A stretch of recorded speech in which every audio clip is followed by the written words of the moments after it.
Hey everybody, I'm so glad you're here. Today's conversation is with a really amazing writer named Lawrence Goldstone. He actually just won the 2023 Carter G. Woodson Book Award for Days of Infamy. He writes a lot about legal issues and constitutional law, but he also has written a trilogy about transportation. One is called Birdmen, and it's about Glenn Curtis and the Wrights brothers and their incredible feud. It's going to help you rethink what you might know about the first airplanes. He also wrote a book called Drive about Henry Ford, which takes us to a very different view of Henry Ford. He actually didn't create or invent a lot of the things we attribute to him, such as the assembly line.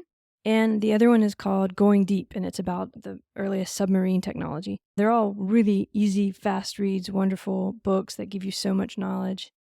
This conversation, we focus mostly on the Glenn Curtis versus the Wright brothers and the one about Henry Ford called Drive. We talk about a lot about the first people working in the airplanes, who were out sort of daredevils, taking all these chances and basically also helping us improve technology. And we just think about the role those people play and what it means and who gets remembered and who gets forgotten. And we talk about this time period when all these things like the airplane, the submarine, the car were all coming into existence, the end of the 19th century, beginning of 20th. It's kind of a watershed moment, which we may be living through another one now when it comes to transportation. This is just a really great conversation about everything from why Steve Jobs didn't invent anything to why Harriet Quimby is one of the most amazing pilots that no one's ever heard of, how to develop more flow and trust, if edgeworking in business is really like edgeworking in sports. We talk about the right balance in a society and the differences between law and language and how they can't be separated.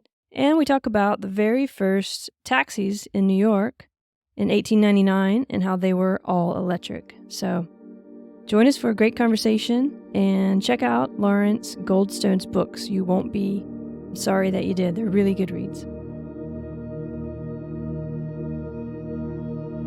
Welcome, Lawrence. It's so nice to see you. Thanks for being here on Forever Motoring. So this is a podcast about what moves us and the ways we move. So what's an early memory that you have of being moved? Well, I've got a bunch. I grew up in Brooklyn, New York, and at the time I grew up, they still had the electric powered trolleys, and I just was totally fascinated. And the tracks ran down the middle of the street. And so I remember going on those trolleys with my father, and I was little, but there was a fascination with the rods and the sparks that would come off the cables that were above. And there was something that just drew me to that. And more than being in a car or a bus or a subway, but the sense of motion when you're small and growing up is enormous. And it gives you this sense of the world being just this much bigger place than the little block that you live on. So I've got a lot of memories of going places, even on the subway, going to Coney Island, and there was just this great wonder about being able to go from one place to another, which actually, when I got older, didn't leave me. It went in different directions, and I still love to travel and love to see new places and do new stuff. So I think that's a phenomenon that's common to us all, where just this idea of change of scenery becomes a source of total fascination. Yeah, sitting on the electric tram. Do you remember what it felt like to actually be on that? Oh, yeah. I mean, it was bumpy, first of all, because it's going on tracks. So you feel this bump in the vibration, and you can hear it, the sound of the cable. So there was this total sensory experience where you drop into being on the trolley, and it goes beyond going from one place to another. And it's the going that is a separate fascination from where you're going. It really kind of fills you up. It wasn't visual. It was visual to a point, obviously, but it was mostly how it felt. Feeling yourself moving with it. It's funny about those electric trams. They used to be in so many cities, but they just all disappeared at some point, I guess. Well, they disappeared because they took up too much of the street. The tracks have to run down the middle of the street, and the people have to walk into the street to get on and off. And when cars became more ubiquitous, then everything was stopping so the people could walk on and off, where a bus can pull into the curb and then pull out into traffic. But they say, I think they still have them in some places. And when battery technology in the 1880s or 1890s, when the storage battery was perfected, they started with buses, I think it was in Philadelphia, with these massive array of batteries on the bus. And so there were no overhead cables, but it was just too heavy and the battery life wasn't good enough. So that was ultimately replaced by internal combustion. Well, that's interesting. I didn't know that about the batteries. Yeah, so let's talk a little bit about how you moved from your childhood into becoming an adult. Did you study law? Nope, never Oh, studied okay. law. And calling me an adult, I think, is something a little something. I've done everything. I graduated, I was very young when I graduated high school, went off to University of Michigan. I was not ready for college, dropped out, worked, went back, undergrad, met a professor as an undergrad who was inspiring. So I went to graduate school in political science at the New School. I got a PhD. And what I did was, it always struck me that there is this side of jurisprudence which is purely political, particularly in the United States, particularly in the Supreme Court. And so I went and I looked at the Constitutional Convention and I said, this is a meeting. I realized that this is kind of like a business meeting. This is not a meeting of latter-day Athenians, a colloquial on political theory. This was hard-headed negotiation by groups of people and sometimes individuals who had specific needs, and that's why they met, and they were not going to leave without certain minimum. So it struck me that if you look at something from a slightly different angle, and this professor that I like so much said to me, education is learning how to look at things differently. And I think that wisdom is the willingness to look at things differently. So that's sort of the approach I took. That makes sense with the books you've written. Can you tell the story about what your mother told you about when you came? I think a teacher called her Yes. to complain or something. This is totally true, and people don't believe it, but it actually happened. I was in second grade at PS 230 in Brooklyn, and my mother was called in yet again to see the principal, Mr. Messinger, by the way. And I was called out into the hall, and Mr. Messinger looked at my mother and said, "Mrs. Goldstone, your son has no respect for authority." And my mother looked down at me and said, "Well, what about that, Larry?" And I said, "He doesn't mean respect, he means courtesy. You can demand courtesy, but you have to earn respect." And the principal was somewhat speechless. My mother laughed, and I was returned to the classroom with the healthy disrespect for authority, which has never left me. Justice has remained a theme that's important to you, hasn't it? Yes.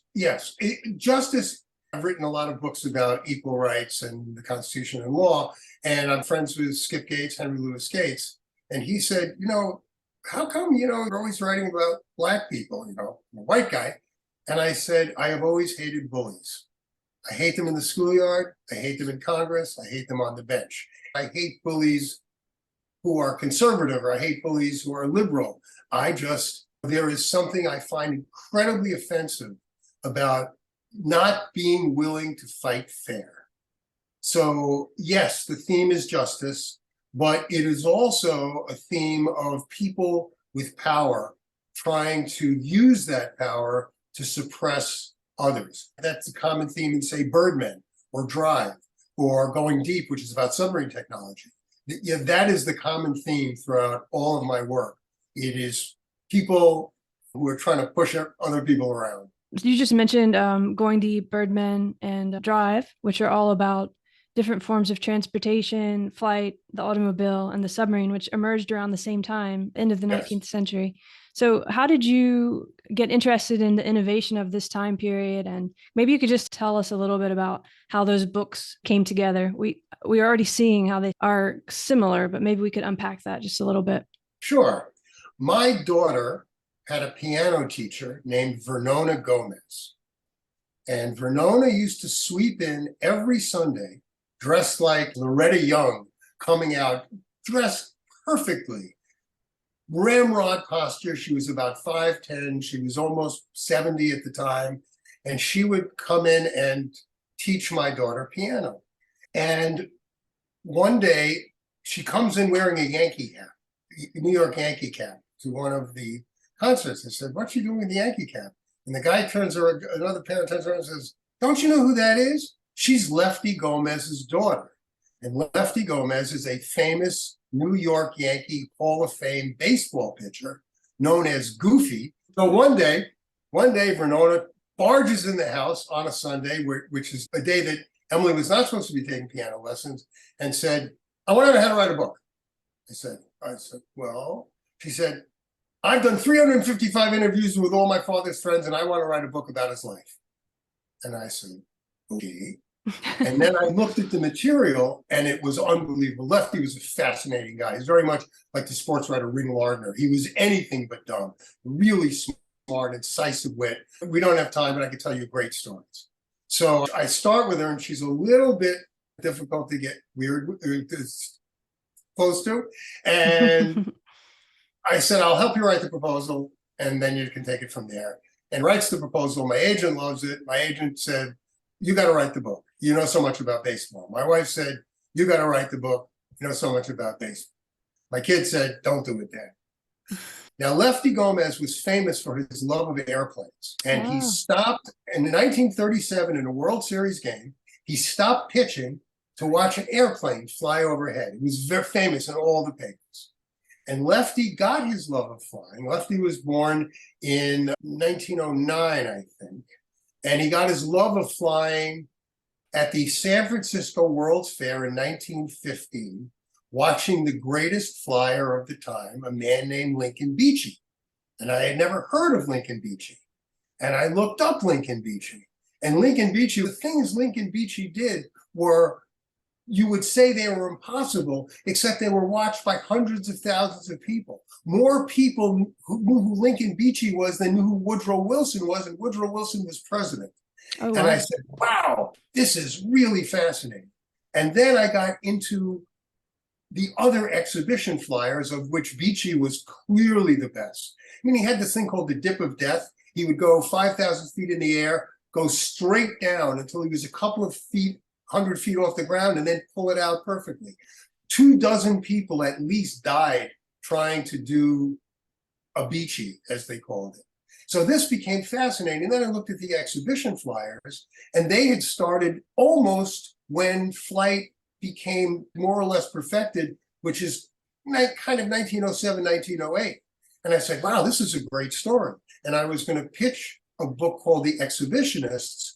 But then I realized that the story, you can't really tell the story of the exhibition flyers without telling the story of early flight. And that got me into the whole evolution of flight and the Wright brothers and Glenn Curtiss. And it hit my theme because the Wright brothers tried to bully everybody. You know, after, just to quick, I might get into in more detail, but after they flew successfully in 1903, which was a brilliant feat, they didn't fly publicly. They went home. They didn't announce it. They got themselves a patent lawyer trying to squeeze everyone out. And ultimately, Glenn Curtiss, who was a much better innovator, although he didn't solve the initial problem, but he solved almost every problem after that. For example, Glenn Curtiss was the first person to figure out how to land an airplane on the deck of a ship. Oh, yeah. I love that story in Birdmen. Yeah, he put just sandbags on both sides of the ship with ropes running across and a hook on the bottom of the plane, a tail hook, which they still use. And the plane landed and hit the sandbags one after it and came to a stop. So Curtiss started a steering wheel on the plane, ailerons. The Wright brothers technology was dead end. So I'm looking and I realized that Glenn Curtiss, who nobody really talks about, and the Air and Space Museum gives him like a minor role. Glenn Curtiss was more important to modern flight than the Wright brothers, even though Wilbur Wright was brilliant and wing warping. And so that immediately got me the no respect for authority, don't like bullies. So I looked in and researched the whole story. So the story is the Wright brothers, it's Glenn Curtiss, and it's also the exhibition flyers. And I had pretty much end, Lincoln Beachey died in a crash. He died of drowning because he was trying to do the dip of death in a monoplane with the new miracle metal, which was aluminum, which was strong, except it folded. And he crashed into San Francisco Bay. In fact, he crashed about a week after Lefty saw him as a 6-year-old child. Oh, wow. That's an interesting intersection. Yeah. So, I mean, well, that happens all the time in history, which is why it's so cool. Yeah, and it's exciting. So that's what got me going. And then I realized that automobile technology came about at the same time. Some of the same people were involved. And that had a similar story with Henry Ford and a series of other people. And then I looked into submarines, which were also perfected about the same time. And that had the same kind of theme and the same kind of intersections. So it was just a natural trilogy to write on these three, because that period at the end of the 19th century, early 20th century, we think we're in innovative technology now. We got the airplane, we got the submarine, we got the automobile, we got refrigeration, commercial use of electricity, radio, Freud's theory of the unconscious mind, Einstein's relativity, the discovery of the electron. So that, to me, that period of innovation was every bit as significant as the one we're in now, maybe more so. Although these periods, these watershed periods, definitely change history. Absolutely. It's fascinating to think of that time period and how many things were going on at once. Yes. With much less potential communication. Of course, there was a lot of communication, but it's really almost hard to get your head around how all of that could have been coming out at once. Well, it leads, it's interesting because it comes out at once because things lead to other things. You can't disconnect it all. Yeah. I mean, again, we're talking, which is why I like breadth. Things should be analyzed in the abstract. The really smart people, to me, the essence of intelligence is simplicity. The really smart people, that's why Einstein's my god. Einstein will tell you, you'll read one of Einstein's thought experiments and you go, oh yeah, I knew that. And you didn't. The idea that if you're on a shore and someone's in a boat passing by and you have no sense of frame of reference, who's moving? Exactly, yeah. Right? And so this whole notion that Einstein gets you to think in terms of simplicity, where people who are actually not as brilliant, they deal in complexity. So all of this, the really smart people, and there are many in every generation, look and get an idea, and the idea is always simple, and then expands out. So the notion that all of this stuff happens at the same time is not far-fetched, because once the simple ideas, once the axioms are established, then there's all sorts of permutations that go with it, and people apply it in all sorts of different places, which we see happening now. AI, for example, where people it's branching out in all different directions, not all of them productive. Right. And the other part of AI, which is interesting to me, is that AI is limited. It ain't creative. It's based on what we put into it. In terms of creative, that's right. Mm-hmm. And nobody is thinking in terms of the lack of creativity, but somebody will. And then you will move that step further. There's so much in there that's interesting that I want to dig into. But first, I guess we should just talk maybe about, just go back to the Birdmen for a second, and sure. The Wright brothers and Curtiss. Maybe that'll kind of lead us into the rest of it. It's interesting that you say they were bullies, because I think a lot of us grow up thinking they were just these almost eccentric sort of heroes, and we don't hear anything about all the litigation and all of the secretive, strange stuff. Almost everything that's in your book was new to me in that regard. Oh, Why do you think that story has never been told? well, there's a couple of reasons. One is that the Wright brothers, now Wilbur died in 1912, and Wilbur was a brilliant instinctive scientist. Orville, on the other hand, was a good technician, but he was the little brother in lots of other ways. And Orville was obsessed with Wilbur's legacy and his own legacy. And so he spent a lot of time trying to make sure that the Wright brothers were remembered as the people who started flight. And there was litigation, a patent suit, as you know. But even afterwards, Orville made a deal with the Smithsonian that in order to get the original Wright flyer, they had to credit Wilbur. So it is, the problem with the Wright brothers is that they are, we see this a lot in history, where someone gets a reputation for something, and that something dominates, and you don't look anywhere else. Harvey Weinstein did A Room with a View. Wow, Harvey Weinstein, that's brilliant. All of a sudden, Harvey Weinstein turns out to be something else. Bill Cosby turns out to be something else. Now, this is criminal stuff, but the principle is the same.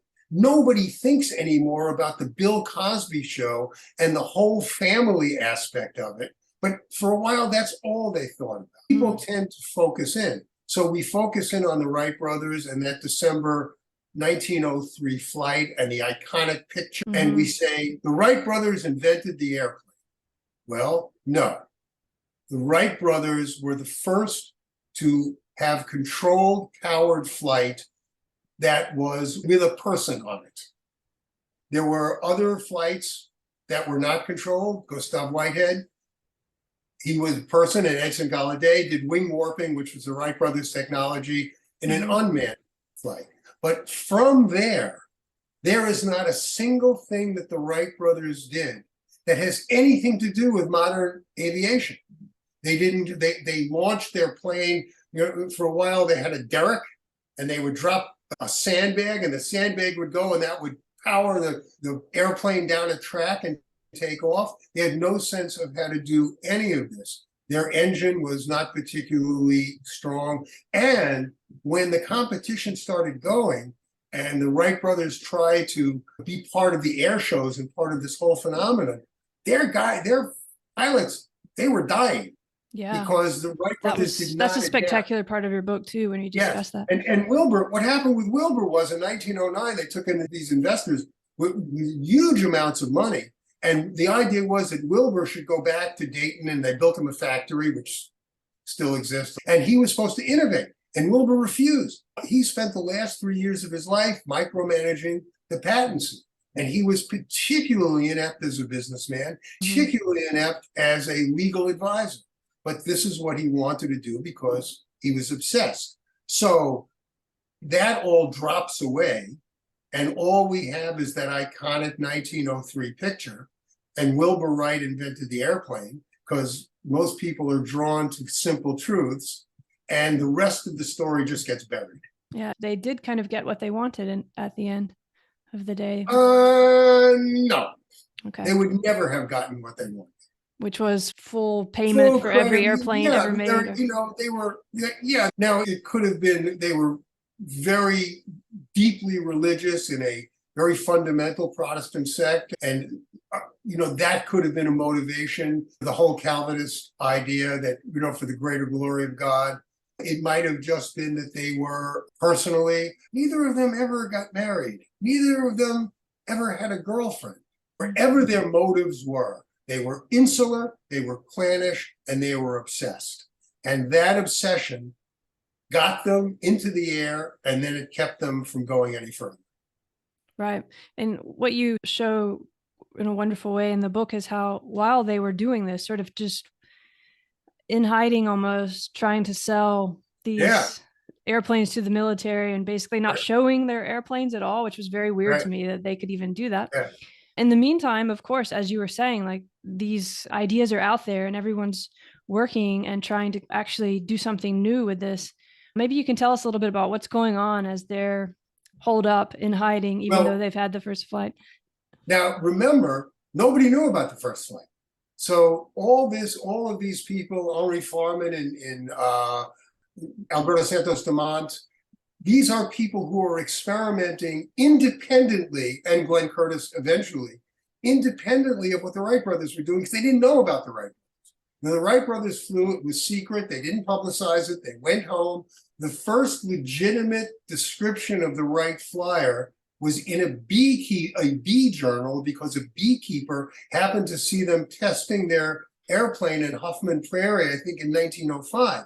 So all of these people were experimenting with the same ideas that the Wright brothers had accessed. And ultimately, they figured out the big problem was that all the early designs had the wings meet the fuselage, it wasn't really a fuselage, meet the body of the airplane in a V, which is called the dihedral, because that can help you get off the ground, but you can't control it. So you basically either fly in a straight line or corkscrew into the ground and crash. The brilliance of the Wright brothers was that you put it in an anhedral, which makes the plane less easy to control inherently, but then you put these attachments on, and if you bend the wings in opposite directions, you can control it and you can actually turn. So that's why they're the first for controlled powered flight. The Wright flyer could turn. What Glenn Curtiss developed were ailerons, which is exactly what we have now, which are little attachments on the back of the wing. You don't have to warp the whole wing. The problem with the Wright brothers technology is you can't warp a metal wing because their wings are fabric and wood. So you can warp fabric and wood, but you can't warp metal. And Curtiss's, the aileron, gave them the power to use stronger materials in the wing and still achieve a turn. Now, these were developed independently of what the Wright brothers were doing because nobody knew. In fact, the Wright brothers only flew publicly in 1908 because other people were catching up. So in the meantime, based on the same research the Wright brothers had used, which no one really knew about it, others were also advancing. And with Chanute and all of these. Give you an idea. Back in Gutenberg's day, tons of people were experimenting and trying to figure out how to print with movable type. Didn't invent printing. There were tons of people trying to figure it out. But Gutenberg was the one who solved the problem. He developed the ink with linseed oil and lamp black, and he was the one who solved the problem first. But if Gutenberg had not solved the problem, somebody else would have. That's the whole point. And that's what we have going here now. Bill Gates didn't invent MS-DOS. Somebody, I think his name was Kelly, invented it, and Gates either bought it for cheap or didn't pay for anything for it. And we'll get with that with Henry Ford too. There are people who see the potential of ideas and run with them. And then there are people who have ideas, and they are rarely the same. In fact, most of the people who have ideas have proven to be inept at moving them forward in a commercial or scientific way. And most of the people who do that aren't brilliant idea people, although like Henry Ford and Steve Jobs, they get credit for other people's ideas, because they brought them into the public consciousness. Yeah, maybe this is a good time to talk about Ford a little, but I also want to come back eventually to talk about all these other people like Beachey and so on, who are doing this real experimentation in the field, who also are the reason for a lot of innovation in a way, but also get left behind. But first, let's just talk a little bit about, so then you wrote Drive kind of right after Birdmen. And this is similar in a way, isn't it? With the bully, the court case. Maybe I'll let you unpack it a little bit. Well, Ford invented nothing. He did not invent the assembly line. He did not invent the 8-hour day. He did not invent the automobile.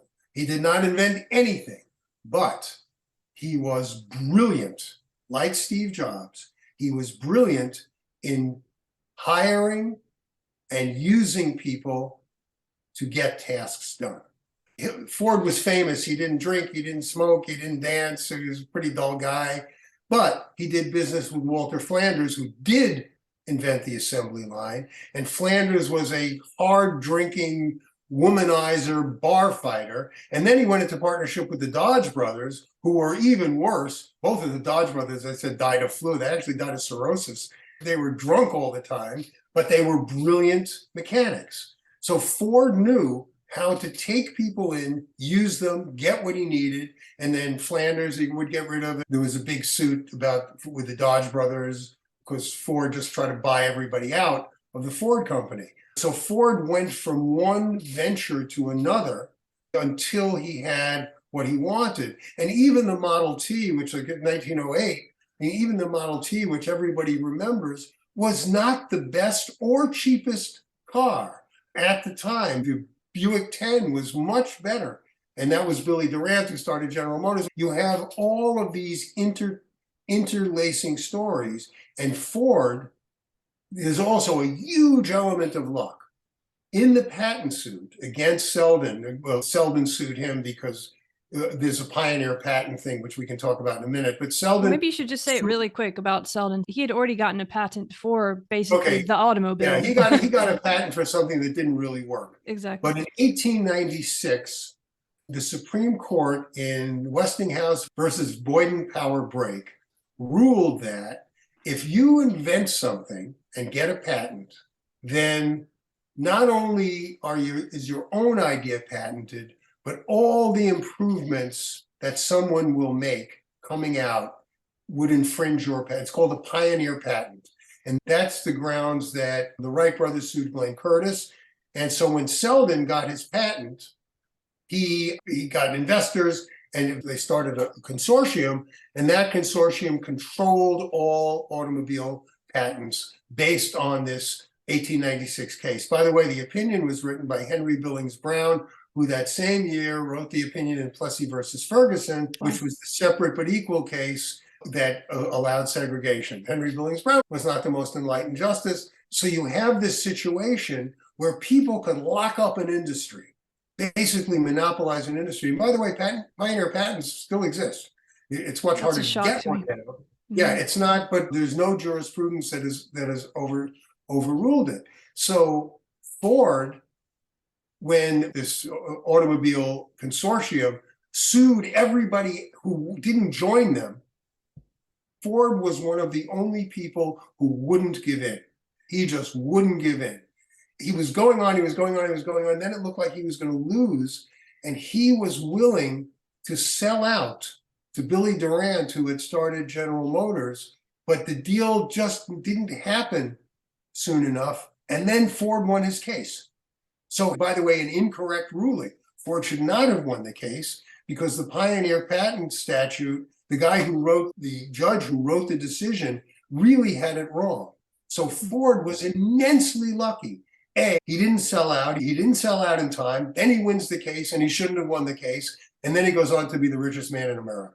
It's hard to go back to this theme of justice. Sometimes it's hard to look back at these moments in history or the way that it eventually gets interpreted, that certain people are just sort of known as being the hero or the pioneer when so many others actually gave so much more towards that innovation. Do you ever wrestle with that when you're writing these books? Because all of your books look at a pivotal moment that's usually got quite a bit of unjust situations involved with it. I grew up in Brooklyn rooting for the Dodgers, so I'm used to rooting for the underdog and having them lose. Justice is kind of an asymptote. It's something you can get close to, but you're never gonna get to. Yeah, I mean, it bothers me. That's why I write about it. And you do your best. And I divide the world between people who move the process forward and people who hold it back. And I just want to be one of the people who move it forward. Do you think the truth always comes out eventually? Do you think the truth always comes out eventually? Oh, God, no. No, you don't think so? Over time, you don't? No. Oh, no. We still lionize some of the work. My wife writes about European history. And she's also a great writer. Women, and she writes about women, mostly royalty, who had enormous impact, political and economic impact on the societies they lived in. Yolande of Aragon, who basically found Joan of Arc, who put out an ad, Mystic wanted, because the king wouldn't fight. and she was lost to history until Nancy did it. So, Mhm. but that's That's 600 kind of what years. I mean. Nancy did it, and you're doing this. So Well, yeah, but that's how about how many somehow there are stories people who don't aren't give told? up. Yeah, but well, look, you do what you can, but how many stories aren't told? I mean, how many people really know that Steve Jobs didn't invent anything? If you ask 1,000 people on the street, what did Steve Jobs invent? They would say, oh, Apple, the iPod, something. And he Hmm. didn't. Other people did. Now, that doesn't take away from his marshaling this technology through, but we have we have a lot of bad people in history who are still credited. And my view is that you look at it, you look at things a little bit differently. The Supreme Court, we're back again, that the truth usually comes out in a way, when it does, is that the people who wielded power are exposed to be something else. Hmm. And that's where those are the truths that are exposed. Do I think all of them get exposed? No, not nearly. But do I think that people who spend their time trying to expose those truths, I think that's great. Me too. And I Of know it's a course, I bit, do it. yeah. That's me. Yeah. Yeah, it's a little idealistic to say, but I really do think the truth does come out. It's just that not everyone might hear it or recognize it. Definitely not in fair time. That's for sure. But but I think that's part of what history is.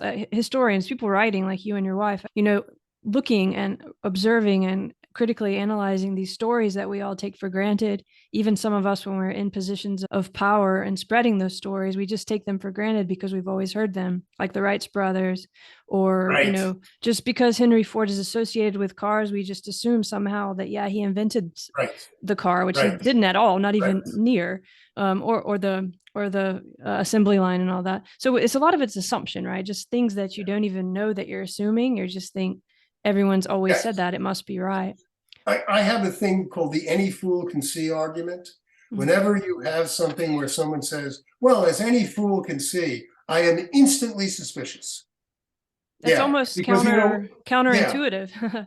yes, well, I everything I mean, for do. everyday life. Yeah, no, but It's it exactly works what in people don't everyday do, life. is what I'm saying. Yes, yes. Well, there's not a lot of skepticism. There's not a lot of look, people.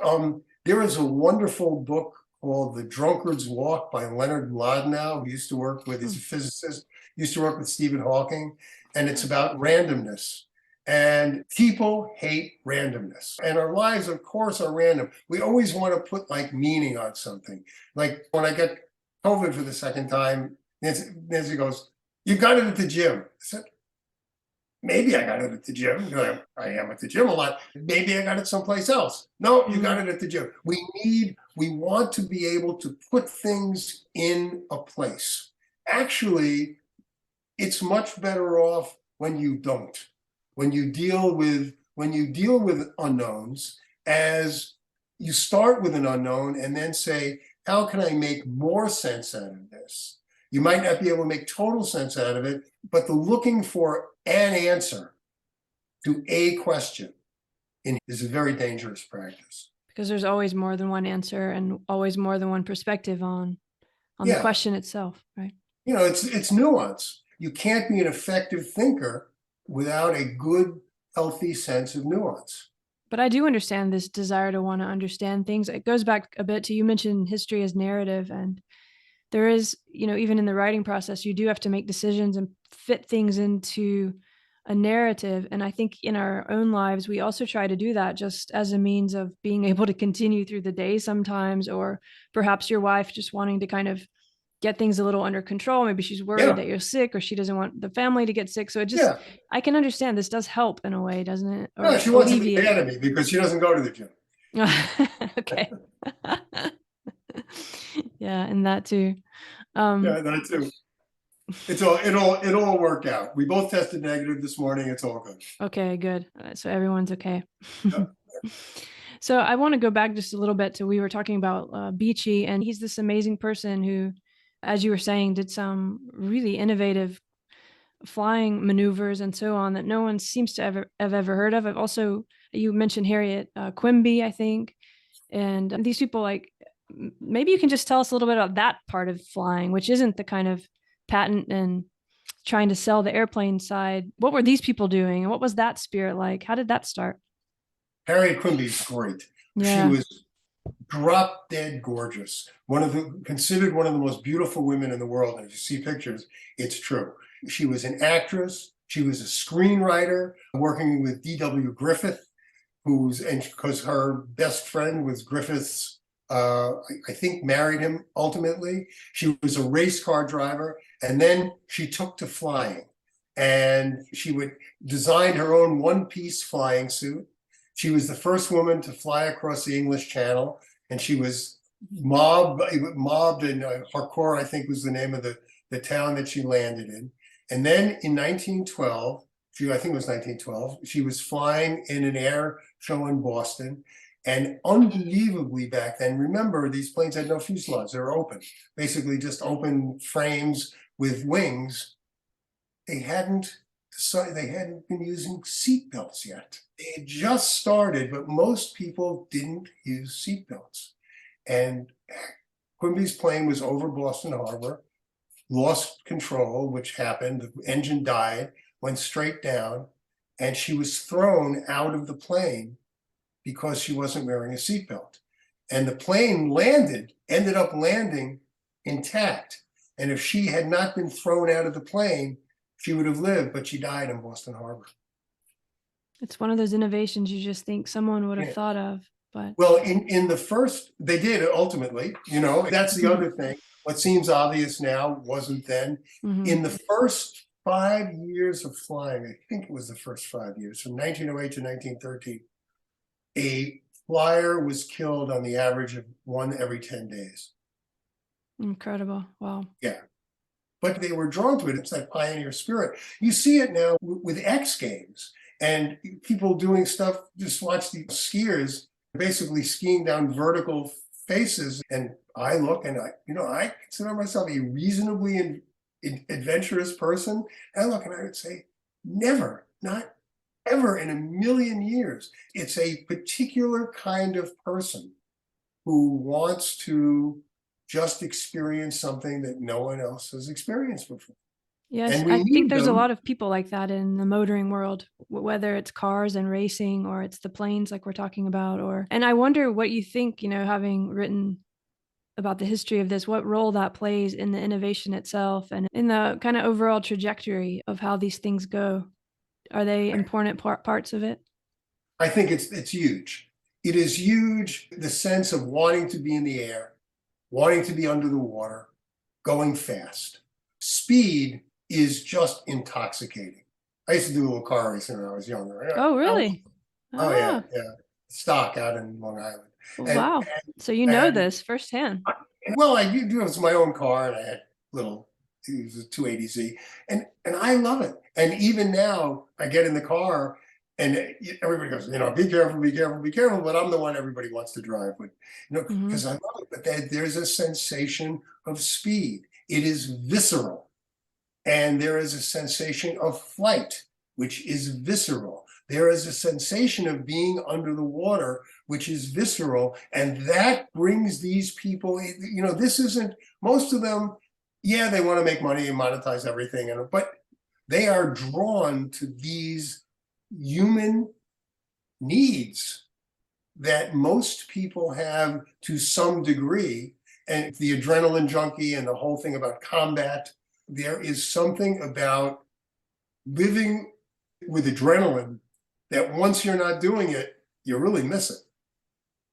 Yeah, you know what matters in those moments, I guess. And you also feel like you do want to live. There is this, you do want to continue, it in those moments. Well, you're the neuroscientist, so I'm sure that you would look at, I have another friend who's also a neuroscientist, and he said, you take pictures of the brain and you can see it. You can see what is going on with these people. Alex Honnold, the guy who free soloed up El Capitan, they did a brain scan on him and they said, he doesn't feel fear. He just doesn't feel, it's abnormal. And in many walks of life, it would limit him. But for that, it's perfect, because most of the stuff, most accidents happen when fear intrudes on just doing. You slow down, you clutch. you lose balance, you lose focus just for that second. So the people who can either conquer fear or don't have any are at this enormous advantage. And they're the ones who do all this stuff. And then the rest of us kind of follow along when it gets safer.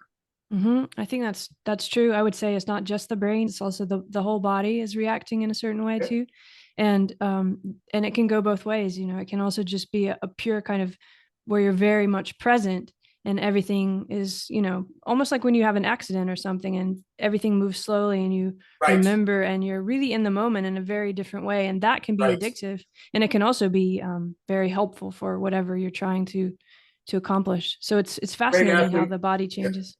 The great athletes will tell you the game slows down. Mm-hmm. And Yeah, that's it's happened this to me a flow couple of state. times playing sports when you can make decisions that much faster because it seems to be going slower. That Absolutely. Yeah. happened once or twice to me in my life playing sports, but it happens to the great ones regularly. The game just moves slower for them. You make decisions, and the other thing is, I guess they get to trust it. So, you know, it's like the cartoon character who walks off the edge of the cliff but doesn't fall until they look down. Mm-hmm. These guys don't look down, and Yeah, women don't. exactly. Yeah, there's definitely something to that. The way you were describing fear, Yeah, it's not the fear, it's that you're aware of the situation you're in a particular way, kind of like the right. guy who suddenly realizes there's nothing underneath him.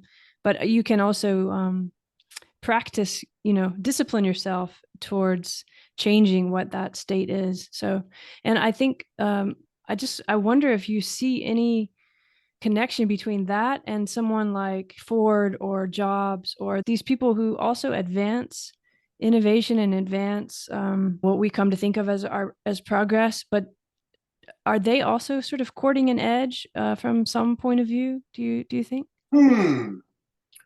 I I don't know, but my instinct would be no.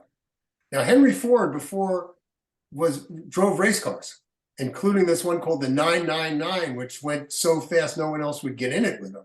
So on that level, yes, as a physical phenomenon. But do I see this kind of being removed in a business sense? There's definitely this drive, right? This Yeah. drive to succeed. And you get it in athletes, you get it in race car drivers, you get it in people like Jobs. But there seems to be something different about it, right? It's not as in the moment and present, or is it? I don't know. I really don't have Oh, the answer. I worked on Wall Street and you know, at a pretty high powered trading company. And these people, they were risk averse in a funny kind of way. It was more methodical. What they wanted was to create an atmosphere where they could be successful and make a ton of money, like a Jobs, which I think goes against, is the opposite of this drive, which allows you to act instinctively. I mean, that's the thing in this physical aspect of it, where under threat, you need to act really fast, really instinctively. I don't think that happens in business too much, but somebody breaks into the house, that clicks in. So I think that what we're talking about, at least as far as I can determine, is a physical phenomenon, not a kind of thought-based, business-oriented. Mm-hmm. I guess I would say that I agree with that on in normal business, but when you look at someone like Jobs who is constantly taking risks, or even Ford, maybe even in the way they were trying to corral other people, sort of, there seems to be some physical aspect to it that could also be addictive in terms of power. Maybe it's just Oh, yeah, if you're talking about that, I agree. I mean, certainly power is addictive. I mean, there is no question. But yeah, I mean, if you want to say that the adrenaline rush on a foreign exchange currency trader is the same adrenaline rush as the guy who climbs El Cap, I'd agree with that. But the adrenaline rush is, one is demanding an instinctive response. One is demanding, like, you move out of your head. The other one, you're in your head. that's a good To way to put make it. business decisions, the bond trade, the foreign exchange trader, you know, he may make a trade instinctively, but he's always in his head. You know, Mm-hmm. and in fact, when you're out of your head and you start doing things on instinct, that's when you lose money. So for on a business sense, I think those same kinds of reactions that work for athletes work to the detriment of being successful in business. That's a good way to put it, because a lot of drivers, race car drivers, or extreme athletes, or just very Yeah. good athletes, do describe it as becoming at one sort of with whatever Yes. you're Yeah. moving and is moving you. And that's a very different Yeah. sort of thing than manipulation on Yeah. You thought stop based. thinking. Yeah, you stop thinking. When You're you're present, but off, you're not thinking. Right. yeah, when you start to think, that's when you get in trouble. If you're driving around a race course, and I didn't go, mine was minor, but if you're doing Formula One racing and you're coming into a hairpin turn and it demands shifting and downshifting and then hitting the turn just right, if you think about it, it's over. Mm-hmm. You're gonna be off the road. So what you have to do is to trust that the process is embedded enough in you that you simply do it, that you downshift when you're supposed to downshift. You trust the process. When you're in business and you realize the market just turned against you, you have to process that information differently and react differently than the race car driver who's coming into the turn. That's absolutely, yeah, that's a good way to put it. I wonder if we could even zoom out even a little bit more and think about how all these parts fit together in something like the patent cases we were talking about with ownership and so on. Like, how do we need this detail-oriented, thought-based kind of innovator or businessman? And also, all you've written about the Supreme Court and this deliberation.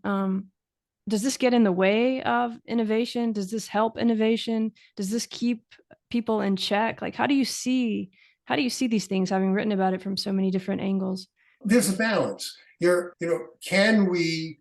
Would innovation, pure innovation, be more open without any of the other? Well, yeah, but then what do you do with it? We need both. The problem with almost everything in society is that it requires a balance, and finding the right balance is very difficult. In law, for example, one of my themes is in constitutional law, is law language or ideals? If it's just, you go to the conservatives, you go to somebody like Antonin Scalia, law is language. He wants a dead constitution. But you go to somebody like, say, a Stephen Breyer, and he will say law is an ideal. That you can't simply be wedded to the language, regardless of what it says, because it's a reductio ad absurdum.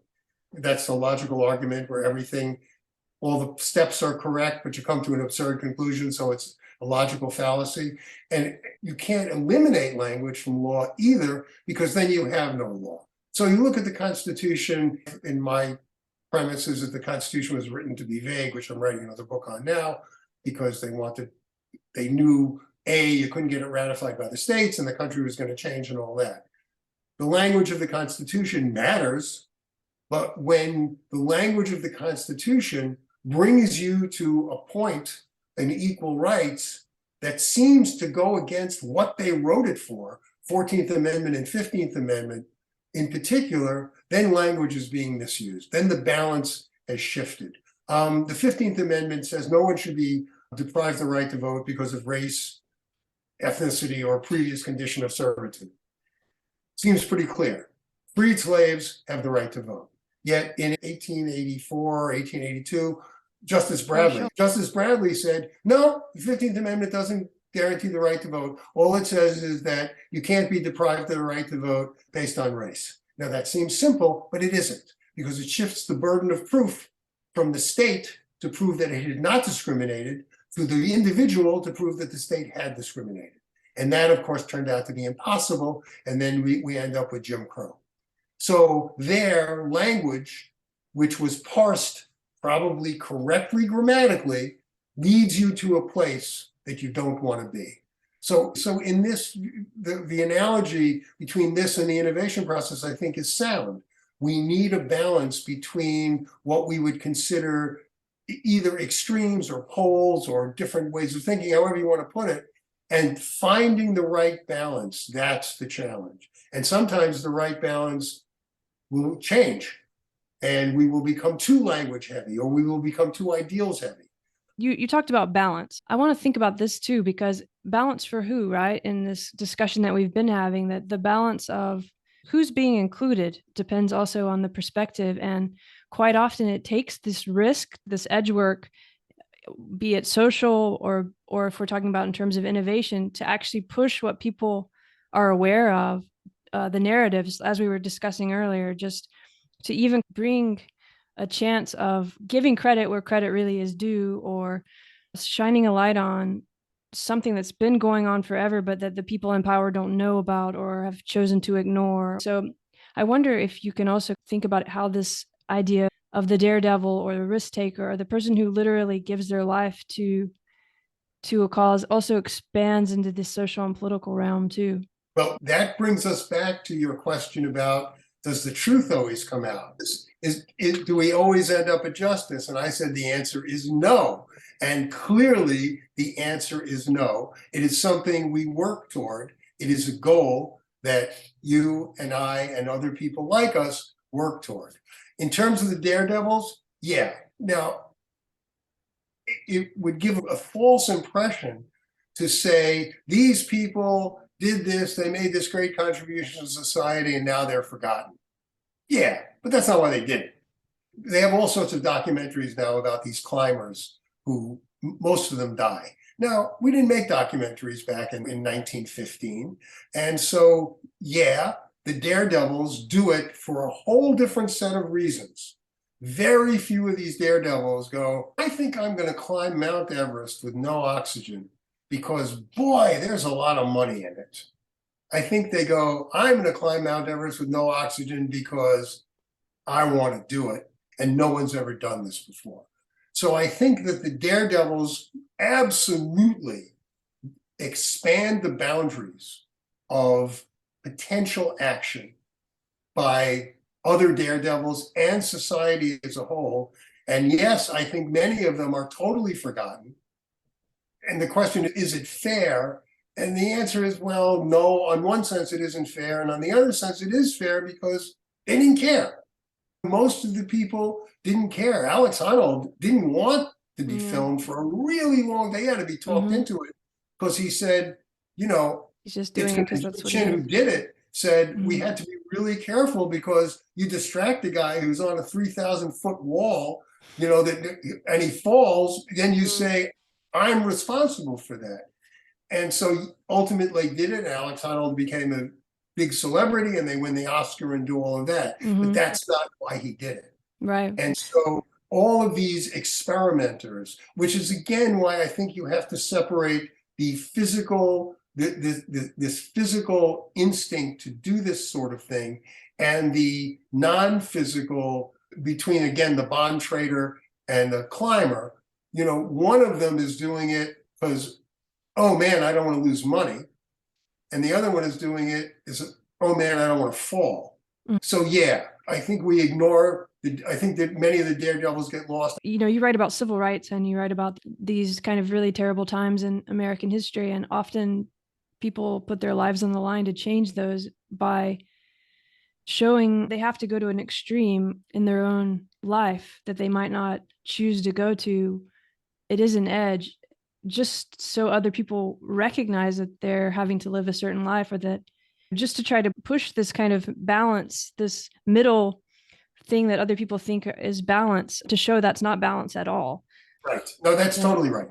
That's totally right. But again, the motivation is different. The motivation, Thurgood Marshall defended 4 young Black men who were accused of rape in Florida, and his car was ambushed.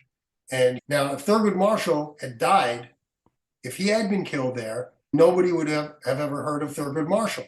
But now Thurgood Marshall is a revered figure and one of the great Black leaders of the 20th century because he didn't die in that ambush. So yeah, circumstance plays a huge role in this. And if you get caught up, and again, then it brings you back to motivation. If you do things because you're motivated, I'm a writer. You want to write because you want to be famous and have everybody know who you are and walk in and get a good table. You are out of your mind. This is a brutal business. 99% of the really good writers, most of them don't even get anything published. This is a very tough business. You write because you need to write, because it's something you need to say and need to do. If good stuff happens after that, like this podcast, you get to have some fun, that's great. But if that's your reason for going into it, you are doomed. Right. Yeah, that's the motivation, the energy behind it. And also, you are changing the landscape. To come back to this kind of, you are publishing these narratives that at least reintroduce these names in a different way. And over time, I do think that adds up and it matters a lot. So, but you have to do it from the right motivation. And that Right. kind of touches on a lot of the other things we were talking about, where the motivation is coming from and how that manifests itself. It also reminds me of something I've heard you say about you're interested in these pivotal moments in history, regardless if it's technology or science or politics. We've talked a lot about how innovation and even social change and progress, it's always social. And yet, as you've shown in your work, it often is one individual's choice, maybe even a judge who is himself or herself kind of the culmination of all that history that they've absorbed that then makes a kind of pivotal decision that many people have to deal with for a long time. Have you thought much about that? How? Oh, yeah. I Yeah. mean, just think of it as walking in the woods. Every time you come to a fork, every time you come to a choice between two trails, and Robert Frost, you make that choice.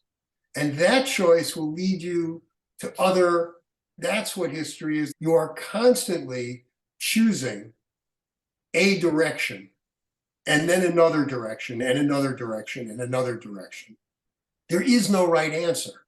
You don't sit down and say, I'm going to write this book and this is going to solve the problem. Or everyone is going to read this and see the error of their ways and tell me, wow, Larry, what a smart guy. It doesn't work like that.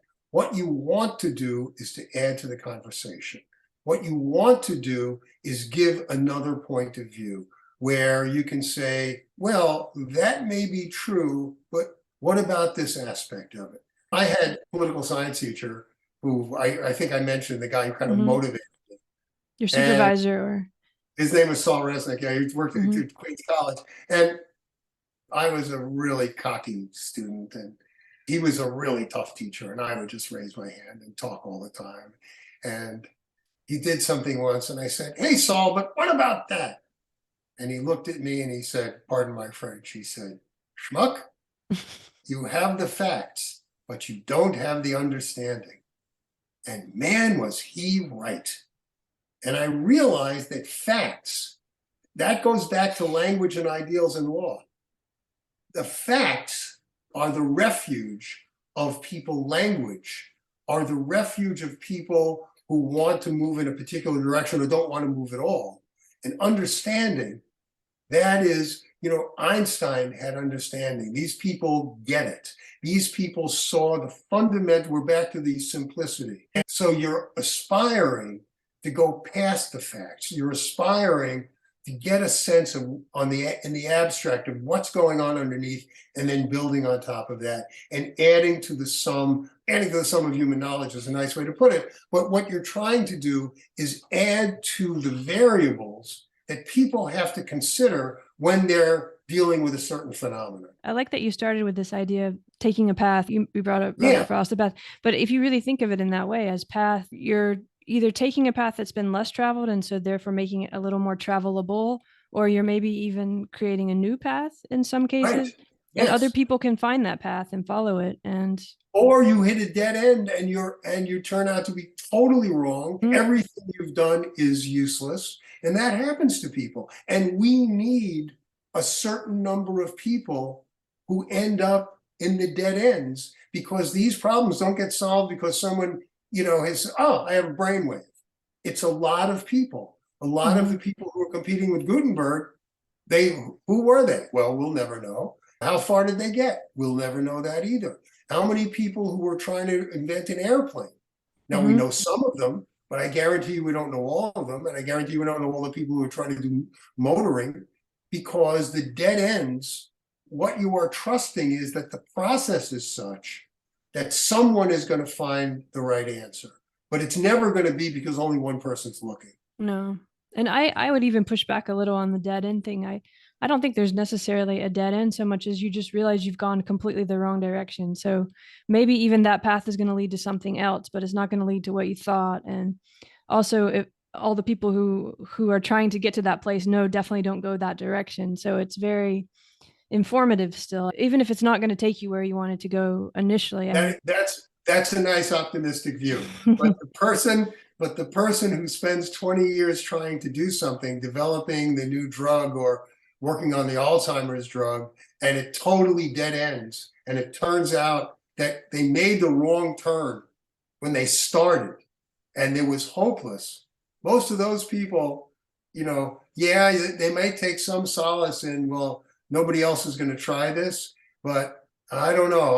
It's definitely tragic, if especially if you've started on Yeah, a premise that was wrong. Like when you think about Alzheimer's research, and there are certain premises that are might be wrong, and you've spent a lot of money in your life doing that. But along the way, also you've probably opened up some new paths and connections to things that might not be about Alzheimer research, but that, and I've seen this happen in science. Someone else will find the methods that you were using or something in your paper that will then help a completely different subject, maybe. right. Yeah. That's right. That's definitely right.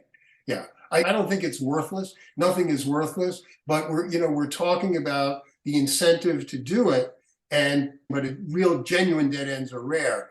But for the people doing it, it's still going to be the person, it's still going to be the Bill Gates or the Steve Jobs or the Henry Fords who find their way through the thicket and come Mm. out on the other side, who are going to get all the credit, while the other people will tend to be forgotten or be footnotes or just things like Octave Chanute in aviation.